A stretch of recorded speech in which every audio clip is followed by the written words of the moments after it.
Hello everybody and welcome to a brand new Elder Scrolls Online character build video with me, Sherman. Today guys, we are taking a look at the Soul Hunter Ranger.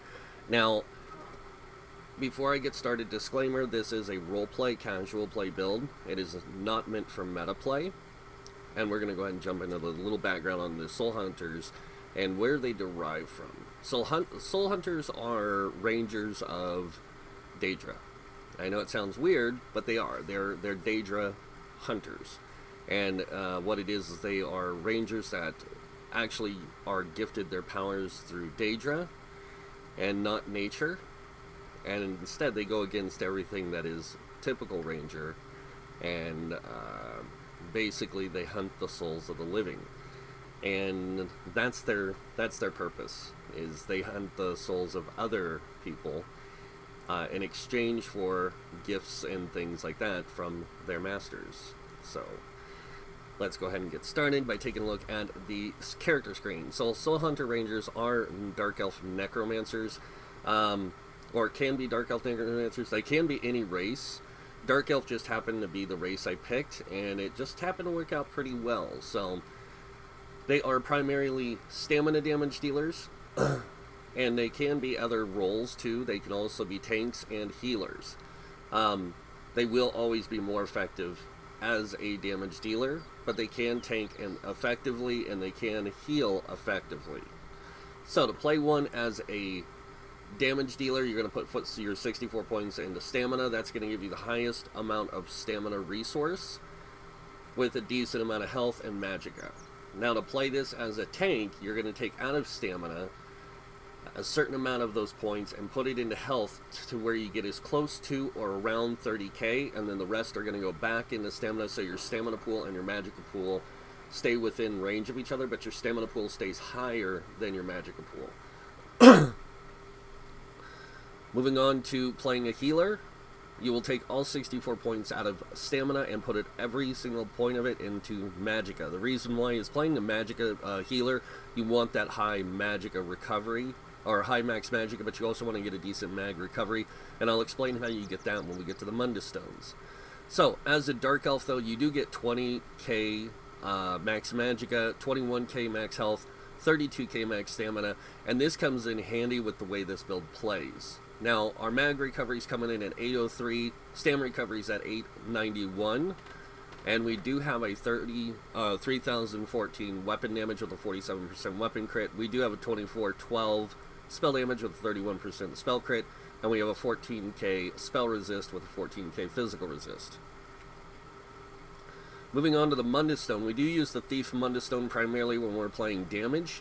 Now, if you want to use this build for being a tank, you're going to use the Lady Mundus Stone, and if you're going to play a healer, you're going to use the Atronach Mundus Stone. And that's how this build works, is you've got to change the Mundus Stone when you change your attribute points. That's the only things you will have to change. Alright, moving on to the food we use Tri-Stat food.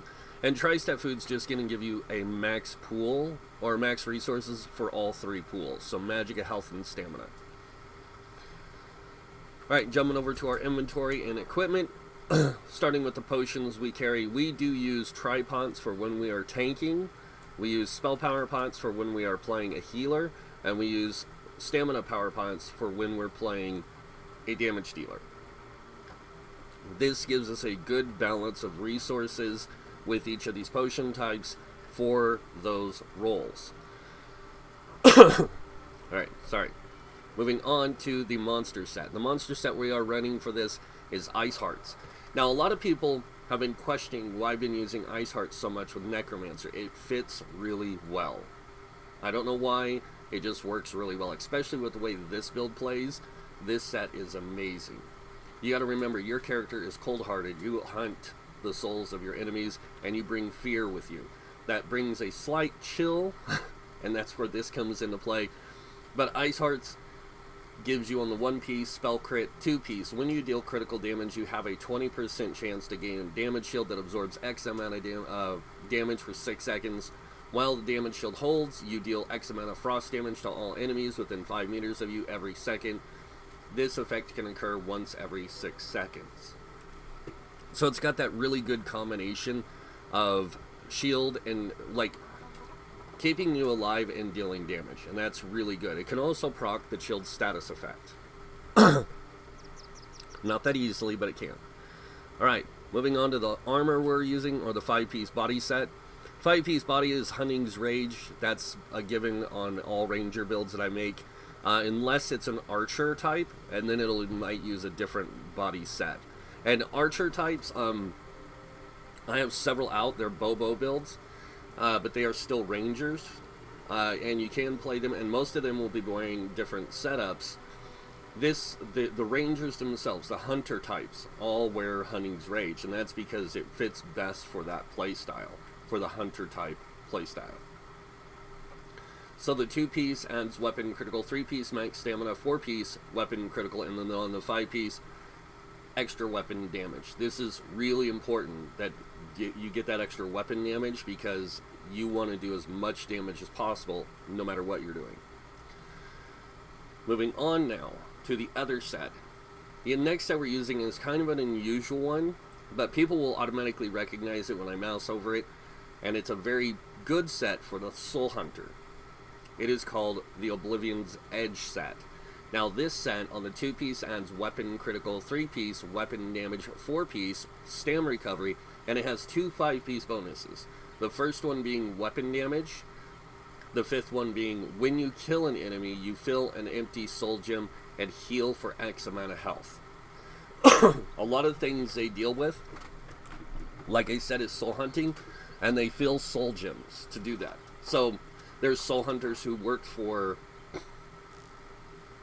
a lot of different people, and a lot of different Daedra, basically, and even Minimarco had soul hunters that worked for him. So kind of the story behind them is they hunt for soul gems, so or hunt for souls. So that's where the Oblivion set comes in. Now let's go ahead and talk a little bit about our traits and enchants on the gear, starting with the monster set. On the big pieces, I'm going to let you know now, there is tri-stats on all of them. So the head, the chest, and the legs do have tri-stat in them, and that's so you can better hybridize the character and play them with all 3 roles more effectively. And on top of that, you actually get bigger resource pools with all 3 pools. So it allows you to have more stamina, it allows you to have more magicka, and more health. And like I said, that is on the head, the chest, and the legs. We do have those tri-stats. Now on the head, we are using an invigorating trait. This is to give us a little bit more health, magicka, and stam recovery. A lot of people have been telling me it's not enough. It's really not enough. 22 isn't enough. When you add this with the other amounts of recovery that you can get using the Oblivion set, and then on top of that a mag recovery enchant, those with 22 more points added to them actually add up a lot more than you think. Without them, you actually drop about 50 points in each thing. Instead of 22 points gained for wearing 2 pieces of invigorating, you're gaining almost 60 points. And you're going to lose 60 points because of it. And that's because of all the other recovery things you have. Alright, so that's why we use invigorating. Moving on to the shoulders, we are using Divine's max stamina, and this is all 4 small pieces are going to be Divine's max stamina. And just to let you know, the shoulders, the gloves, the belt, and boots are all Divine's max stamina. But they are not all the same armor type. The shoulders, the gloves, and the boots are all medium with Divines and stamina enchants, and the belt is going to be light armor. The reason for the light belt is this is a crafted set, Hunting's Rage is. So when you can do a crafted set versus a drop set, you're always going to want the belt and the chest heavy and light. The reason why it's going to give you the best resistance value overall. Light armor has the lowest resistances. The lowest resistance piece you have is your belt. So making it light actually makes it better for you, because otherwise you're only going to get an extra 200 out of it for being Divine's heavy armor or medium armor. Or medium armor I think is 600 and something, and then it's 700 something for heavy. So it's not that much difference. You're losing 200 resistances this way. Where if you were using a different piece, you would actually lose a lot more resistances if it was light. So that's why we do the belt. And like I said, everything, small pieces, divines, to maximize the efficiency of our Mundus Stone use, and also the max stamina enchants to maximize our stamina pool. Now, on the chest, we are using reinforced. This is to maximize our resistances in our chest piece. The chest piece is a heavy piece, and it's actually the chest piece is the heaviest piece, or the biggest piece of armor you wear on your character. And what I mean by biggest piece, it gives you the most amount of resistances. So making a heavy chest and making it reinforced actually gives you better resistances overall on that one piece, and it does spread out to give you more across the board, so it's actually better to do this. On the legs, though, we are using another invigorating, and this is to give you that high health, magic, and stamina recovery, and that's to basically help you sustain better when you're playing the 3 different roles, whether you're playing a damage dealer, a tank, or a healer. Alright, moving on now to the jewelry traits and enchants, starting with the 2 rings. They are both tri-rune, and the reason I do the tri-rune here is because if you look at them, they give you 435 magicka, 435 stamina, and 478 health. If you go up here and you look at these, they give you 434 magicka and 434 stamina with 477 health. They are 1 point off from the tri-stats on the tri-rune trait. Now, the tri-rune trait gives you all 3 stats, just like the tri-stats, and it winds up giving you a little bit of everything really well, but when you add up all 5 of the tri-stats, you actually get roughly, I think it's just over 2,000 magicka and stamina across the board that you get added to your character. So that's why we can reach these higher pools of stamina, magicka, and health. So, alright, but that is pretty much it for that. Also, going on to the enchants, we are using we are using 2 spell damage enchants here. And the reason for the 2 spell damage is we are getting a lot of weapon damage from the Oblivion's Edge set, and we also get a lot of weapon damage from using Hunting's Rage. Now, the spell damage adds to not only dealing damage, but also adds to our ability to heal. So this is really good for this, the spell damage enchants are. Now moving on to the necklace, we are using a Bloodthirsty necklace with a magic recovery. Now if you look, our stamina recovery comes in at 129 here, but we get 22 added to it. And our stamina recovery actually comes out being higher than our mag recovery, and the reason for that is we're using medium armor. We get higher stamina recovery in medium armor. So that's playing off that, along with the mag recovery and then the 2 invigorating and all that. Alright, moving on to the weapons. On our front bar, we are using a 2-handed greatsword, Nirnhoned, with an absorbed stamina enchant. The reason for the Nirnhoned, though, on the greatsword is to maximize our front bar's damage capabilities. We do a lot more on our front bar than we do our back bar, so we want that higher damage output to be there. So the increased damage of this weapon by 15% with Nirnhoned actually increases its total damage to 1806. This applies to both weapon and spell damage. So that's why I have such a high spell damage and weapon damage. Also, I'm a Dark Elf, and I get a passive that increases both weapon and spell damage. Alright, moving on to the bow. We are using, and the absorbed stamina here is basically, it's kind of what it does. You deal physical damage, you get stamina back, and it helps you sustain better on the front bar. Because we don't have a super high stamina recovery, we need a little bit more, and this is where we get it from. Alright, moving on to the bow. The bow we are using is an Oblivion's Edge bow. It is also a infused bow. This increases the weapon's enchantment effect by 30% and reduces the enchantment's cooldown by 50%. As you can see, we are using a weapon damage enchant. This one increases your weapon and spell damage by 452, so that means you get both weapon and spell damage from this enchant for 5 seconds. And this actually stays up a lot longer because of the skills and abilities we use to keep it applied. So the enchant actually stays up a lot longer. but it also resets itself every 3 seconds instead of every 5. And no, I'm not sick, guys. I actually have a video coming out later today explaining what's wrong. Right, moving on now to our skills. As you can see with the class, we are Necromancer. We get 3 skill lines with our class, and I do take every active ability and ultimate and passive ability amongst the class skill lines. This way I can play more effectively as my character in any of the roles I want to play, whether I'm playing a tank, a healer, or damage dealer.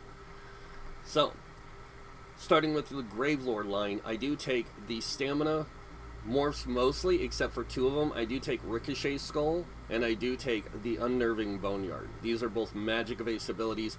Unfortunately, this ability is always going to be Magicka. This one can be stamina, but I like using the Magicka more for it, and you guys will find out why in a little bit. Alright, moving on to Bone Tyrant. Everything here is Magicka, and then Living Death, everything is Magicka.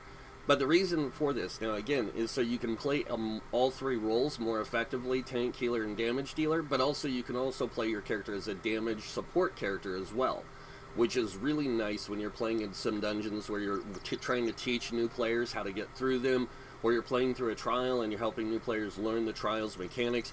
You can actually play more of an off-support character and damage dealer at the same time, so you can bring not only damage, but you can also bring some heals to help keep the group alive. Alright. The great thing about being a ranger is you're versatile. Alright, moving on to weapons now. Our primary weapons are two-handed and bows, so we do learn the ultimate, active abilities, and passives for both of these. And this is going to maximize your potential with these weapons. So you have access to more skills for them, and you have access to more abilities for them. And not only so you can play PvE, but also so you can play PvP, and you can also do dungeons and trials and overland more effectively. Because you're not always going to be in a group, so having the ability to solo play with your weapons is really nice, and also having that ability to play that way as your class is really nice. Sorry guys, don't mean to keep clearing my nose, but allergies suck. Alright, now if you want to play a more effective tank when you play a tank, you can learn the Sword and Shield skill line and passives, and the restoration stuff for healer. That's if you want to. Moving on to armor. We primarily wear medium armor, so we will be talking about that in a second. But light armor passives, because we do wear 1 piece of light armor, take advantage of the passives here, because you can do that. Even though they're very small in some cases, in others they can make things a lot better for you in the long run.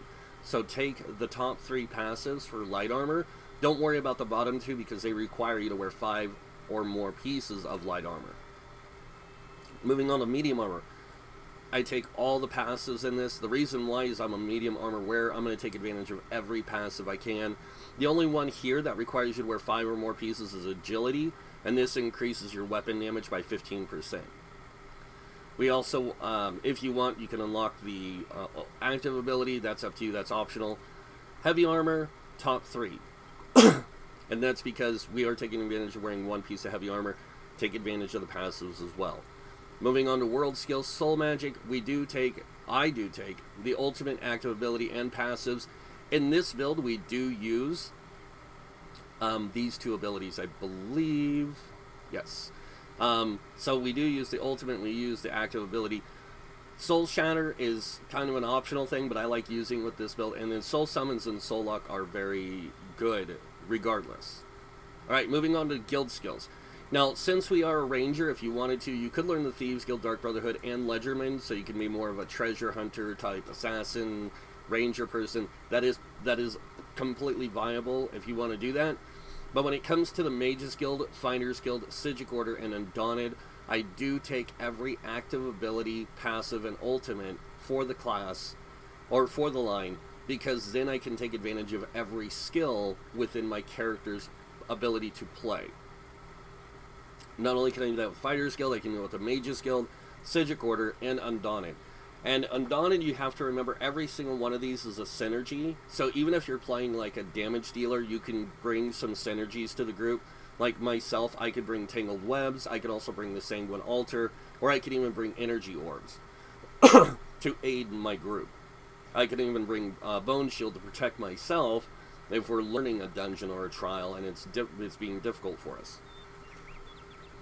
And that means more synergies for our group to activate.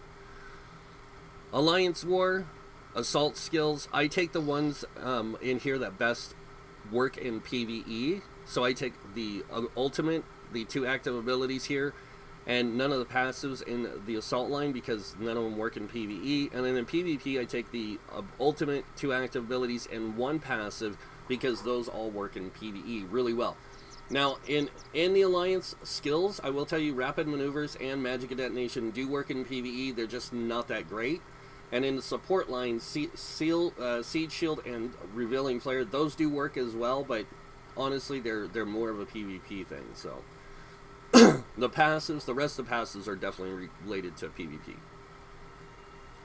Alright, moving on to racials. Dark Elf. We are a Dark Elf with this. Now, like I said, any race can play this, but being a Dark Elf, you do get Dynamics, which increases magic and stamina at 1875.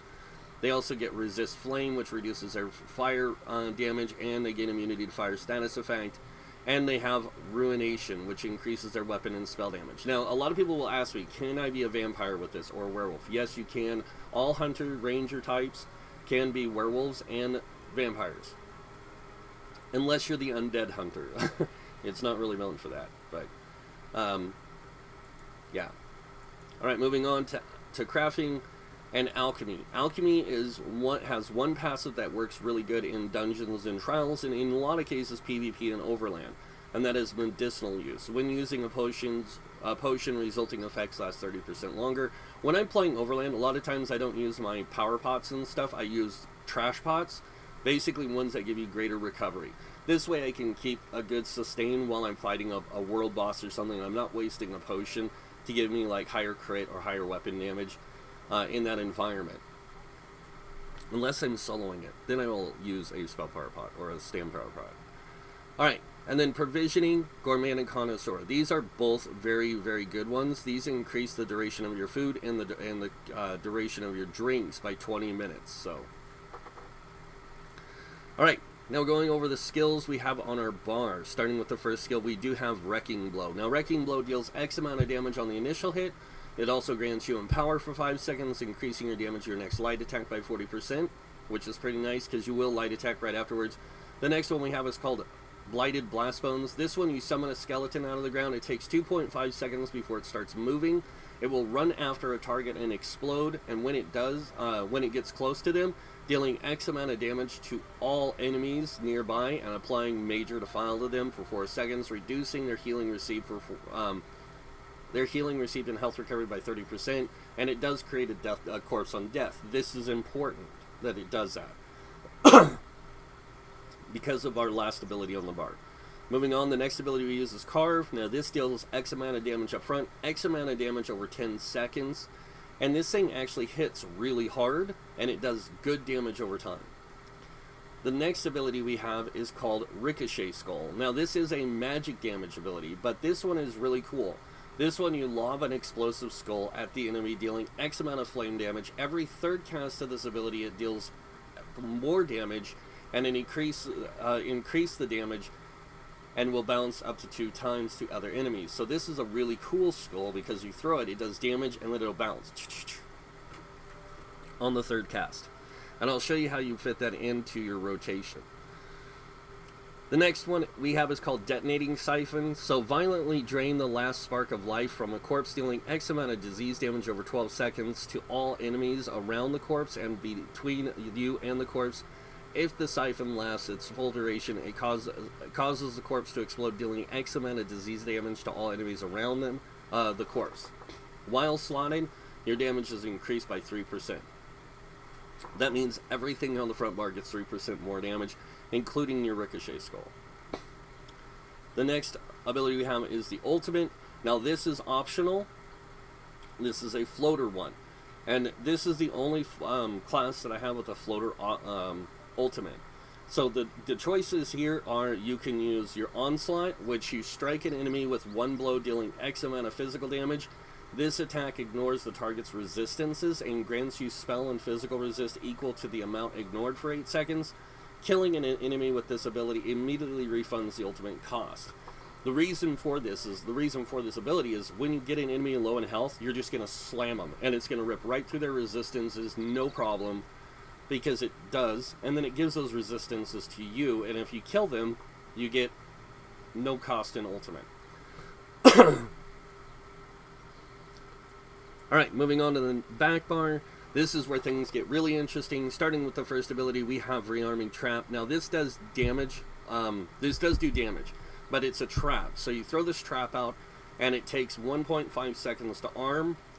After that 1.5 seconds, it has 1 minute lasting time. But if you trigger it, or an enemy triggers it, I should say, it will deal damage to them, and it'll deal additional damage over 6 seconds. So it deals X amount of damage up front, X amount of damage over 6 seconds, and it will immobilize them if they can be immobilized also for 6 seconds, and it grants you Minor Force, increasing your critical damage by 10%.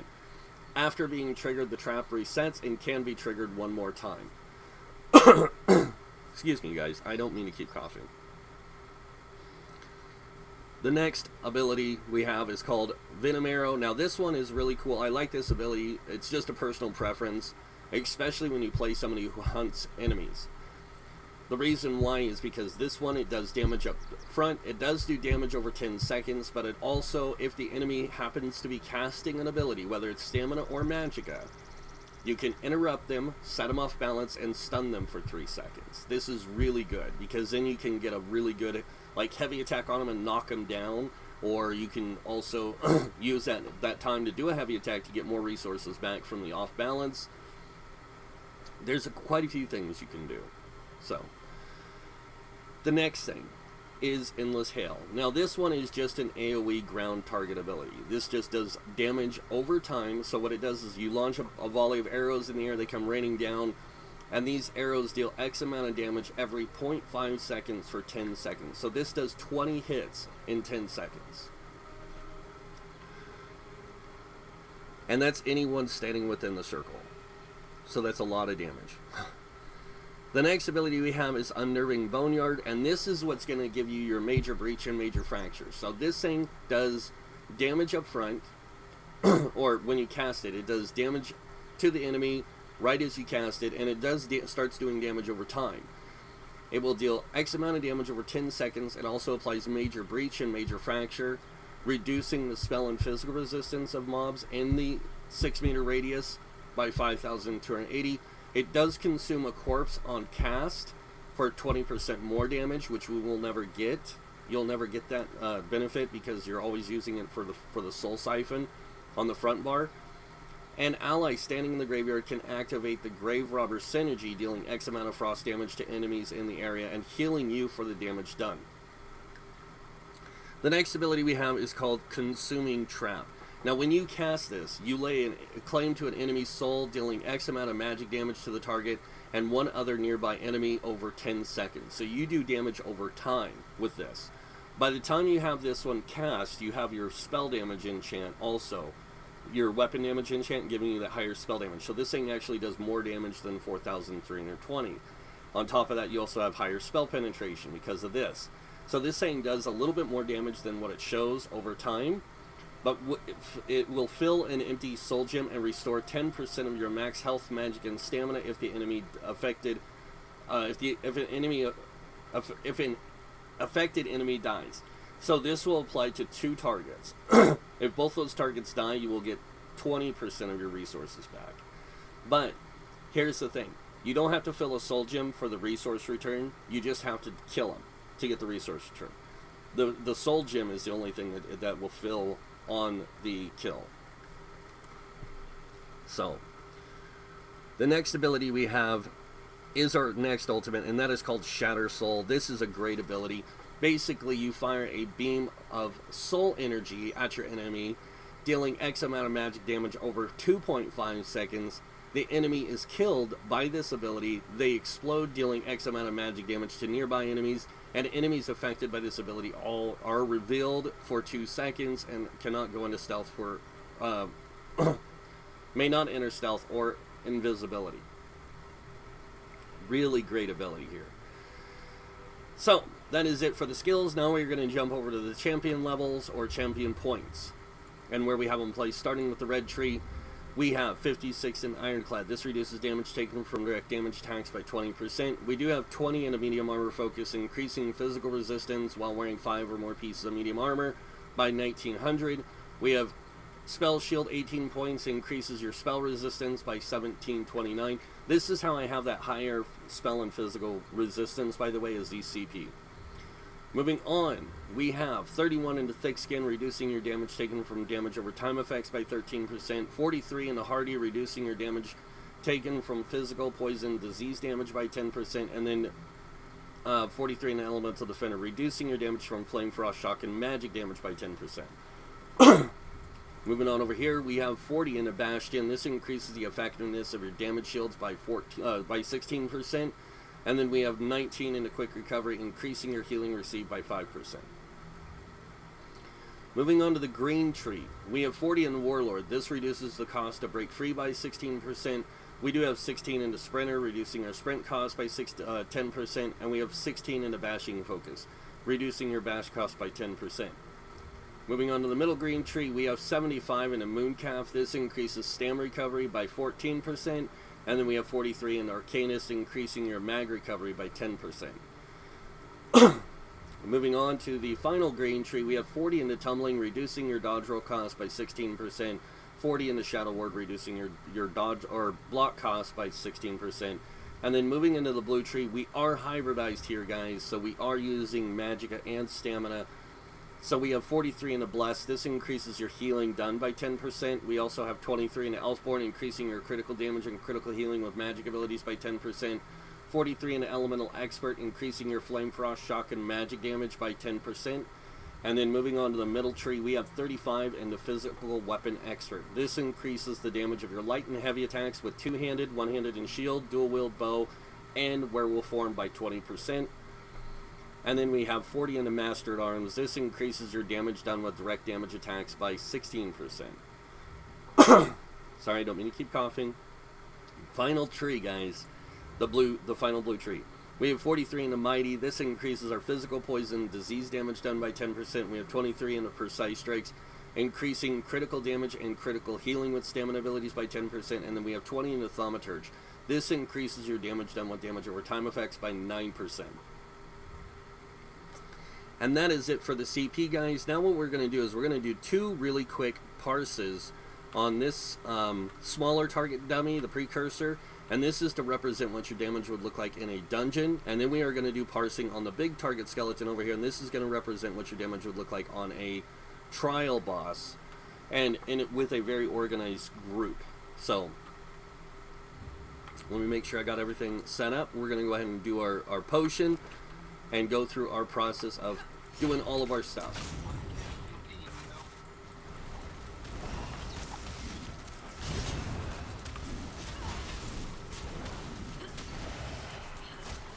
And our primary spammable here is going to be our Wrecking Blow. And as you can see, we did about 25k DPS. Now, the best I've ever done with this thing is 28k DPS. And that was because I had I had the perfect rotation. And you're not always going to get the perfect rotation, so that's fine. But 25k is viable. So, but as you can see, a lot of our abilities do just a decent amount of damage. And our Ricochet Skull even hit for 10k. But the one I want to really mostly show you guys is the Consuming Trap. See, this thing does X amount of damage on a max hit, and X amount of damage every regular hit. It did crit twice. So it crit twice for 1873, and then it did 1353. This just adds to your overall damage over time. So it really adds to your character's ability to do damage, and it's really nice. Now, to get that Ricochet Skull to work really well, what you're going to do on your rotation is you're going to go on the front bar here, you're going to activate your Wrecking Blow. Now, remember, anytime you activate a Necromancer ability on this bar will count towards this thing getting to bounce. So the first cast of this is going to give you your first thing. This thing's not going to give you anything. This is going to give you your second. This is going to give you your third. What you do is when you get done with casting this, you will spam this twice. So you're going to basically activate this, do a light attack, activate this, do a light attack. Before you swap bars, hit this again, and then swap bars. This way, that thing will do 20% more damage, and it will also bounce to other targets. So, alright, now we're going to parse on the big guy here, and this is going to represent your damage in a truly organized group. And I mean truly organized group. Alright, so again, we go through the process.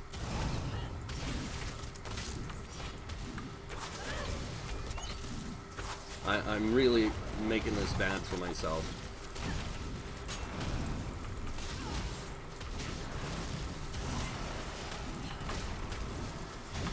Because I should be up to like almost 35k here. Oh, I did it wrong.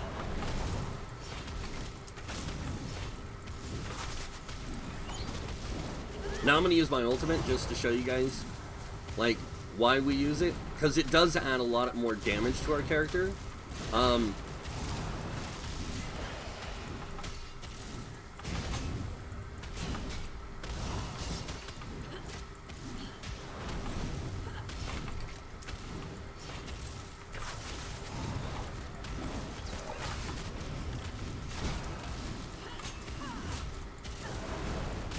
I'm trying to get my DPS to go above 30k because I usually can get almost 35k with this, so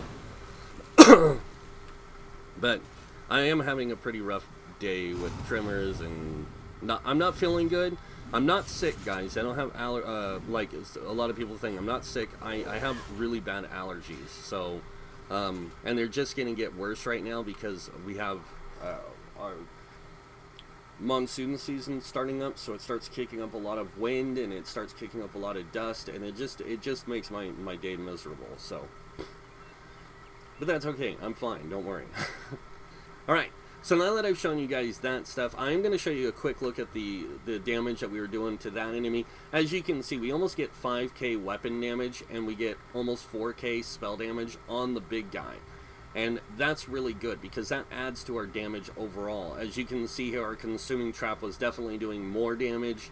Our Unerring Boneyard was doing more damage. All of our abilities just do more damage on that big guy than they do on the smaller ones. So, and that's because we get all those group buffs, we get all the debuffs and everything. Now what we're going to do is we're going to take this over to a dungeon. And the one we're going to go mess around in is called the Depths of Malatar. This is a dungeon that came with the latest dungeon DLC for Elsewhere and the Season of the Dragon, the year-long Season of the Dragons storyline, and that is Depths of Malatar, of course. But it was the Wrathstone DLC, and this is where everything comes together to start the Elsewhere story. Basically, you go through these dungeons in search of the Wrathstone pieces. You put them, you wind up taking them and going to the Halls of Colossus, where you wind up freeing the dragons. I know. Spoiler alert. Alright, so this, what we're going to do here, and I'm going to go ahead and change a few things. So I'm going to need a heal. So I'm going to go over to my Living Death. I'm going to grab Mortal Coil, and I'm going to put it on the front bar instead of this one. And then on the front bar here, I'm also going to get rid of Ricochet's Skull, and I'm going to move this over. And I'm going to grab the Fighter or Undaunted skill line, Bone Surge. And then on the back bar, I'm going to actually swap out my my Consuming Traps to Bone Lord's Beckoning Armor. And this way I can play in here more effectively as a solo player. Because I have a self-heal and I have a damage over... I have lots of damage. But I have a self-heal and I have my resistance buff and everything, so...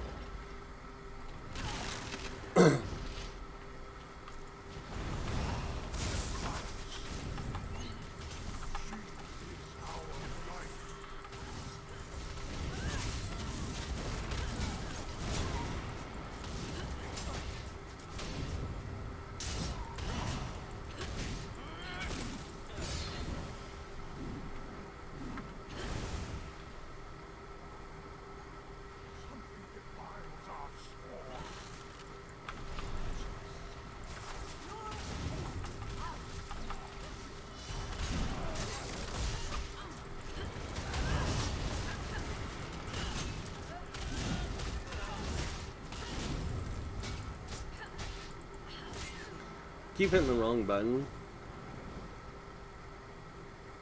But I do really like the Necromancer for this. I think it fits the best for this type of setup. Mainly because of being that dark, sinister type character, you know.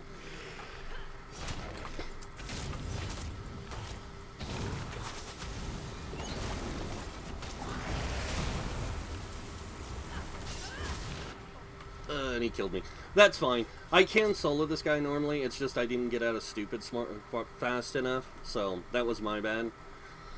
But that is the the Soul Hunter Ranger, guys. I hope you guys like these. Have been liking these builds I've been releasing this week. I noticed that my channel's been taking a little bit of a taper off with the releases this week, but that's fine. I'm not worried about it. I got plenty of more builds to come, and I got some announcement video to make later today, and in that video I'll be explaining why I've been coughing and hacking so much more, but also I'll be explaining what's going to be going on next week. So, but that's pretty much it for the Soul Hunter Ranger, guys. It's actually a really fun build if you can play it, if you want to play it. It's just, to me, it's a fun build. That's it. But it does work in all content, whether it's dungeons, trials, or PvE or PvP. So it works everywhere. And yeah. But that's pretty much it. So you guys know what that means. If you guys like this video, go ahead and hit that like button. If you guys want to see more videos by me, you can subscribe. Other than that, I want to thank you all for watching. Until next time, have a wonderful day. And this guy might see you in game. Bye.